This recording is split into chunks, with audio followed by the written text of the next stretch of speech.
Hi, everybody. Jeff here. I want to share with you just a few thoughts about our regathering, and I shared most of this yesterday, Sunday. So if you watched that, then you can stop now, unless you just want to enjoy all the weird T-shirts and things behind me in my study. Um, just going to give you a little info, and just to say, first thing is, if the moon falls and crashes into the earth or any other sort of disasters or catastrophes come upon us, this is all subject to change. So we may change the attempt at regathering. It may change suddenly. We're watching the way things are happening, but we do want to try our best to provide something that we can meet in person again. So let me give you a few details about that that'll hopefully help you prepare. One thing is that the live stream will still happen. So if that's the way that you feel is best for you to experience church right now, then that's what we hope you'll do, and that will still be happening. So if you come to church, great. You may be on the live stream if you're in the room. And if you're not, stay home and just continue to enjoy that. The service will be about an hour long. We're going to shorten it so that children are able to be in there and a little more easily managed. We're not going to have children's church to start. We're just going to try something very basic. And we hope as we go into the fall, to start being able to reintegrate into some sort of children's church experience. But for now, it will be a family friendly service, so your children are welcome to come. It'll, as I said, be about an hour long, and for that, we will have some calming rooms if you have a child that is younger perhaps and needs to be calmed, is getting out of control, distracting. We will have the Acorn and Sprout classrooms both open, clean, with changing tables, rocking chairs, places you can maybe take those kids for a few minutes if they start to become distracting. Or you may see a child that appears to be distracting, and you may want to take that child and take them and put them in a calming room. Don't do that if it's not your child, but just being a little funny.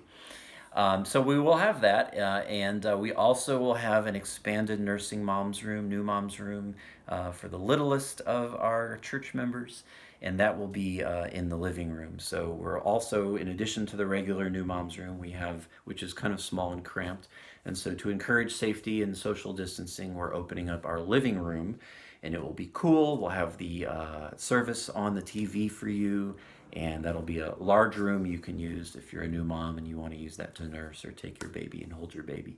Um, no coffee will be made, just to continue to try to make things as simple and clean and sanitary as possible.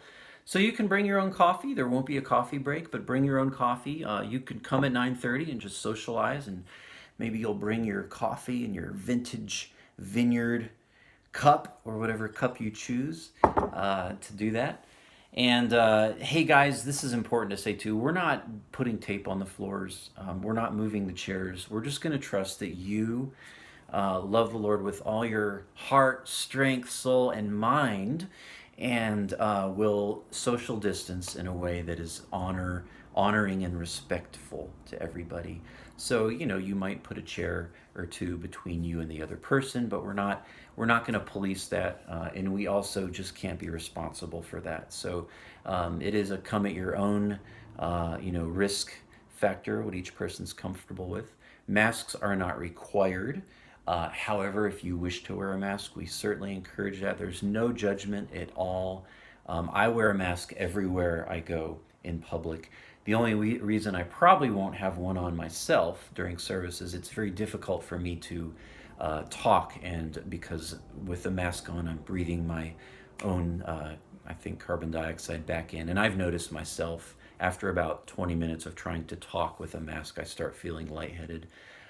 So because I'll be talking and preaching, that probably won't be possible. But you do whatever's best for you. And we have masks at the church. We'll be giving out if you need one.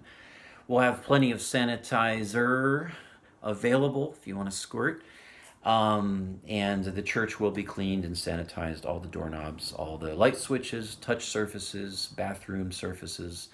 Each week, we're going to make sure all that has been wiped down extra.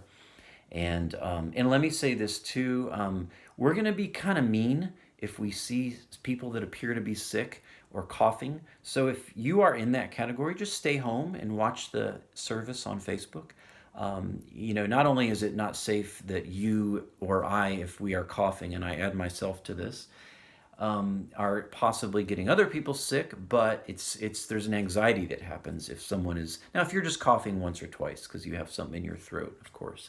But if I'm preaching and I'm coughing coughing the whole time, it just makes everyone else a little anxious and scared, and they may not want to come back. So this is a way to love your neighbor as yourself, and just be aware of that. And our safety team has been asked if you see someone coughing more than just once or twice, and there's obviously an illness, give them a mask or ask them to just excuse themselves outside. So hopefully that won't have to happen, but that is something we're doing to try to protect everybody. I think I said everything. Man, I'm excited about getting together again, and so we're going to try this. And in the meantime, we're opening up other events. We have a picnic coming up, some camping trips coming up. We're going to probably do some more outdoor services as it gets a little cooler. And I'm excited to continue. As I said yesterday, the church never closed. The church just stopped the way we were meeting before and met a different way. And now we are going to regather and see what happens. I'm excited to see some of you, and the others I'll just see through the internet, Facebook. And if you have any questions, talk to me or the staff. We're doing our best to serve you, and we look forward to getting back together soon. God bless you, and thank you for watching this, and we'll hope to see you soon in some format.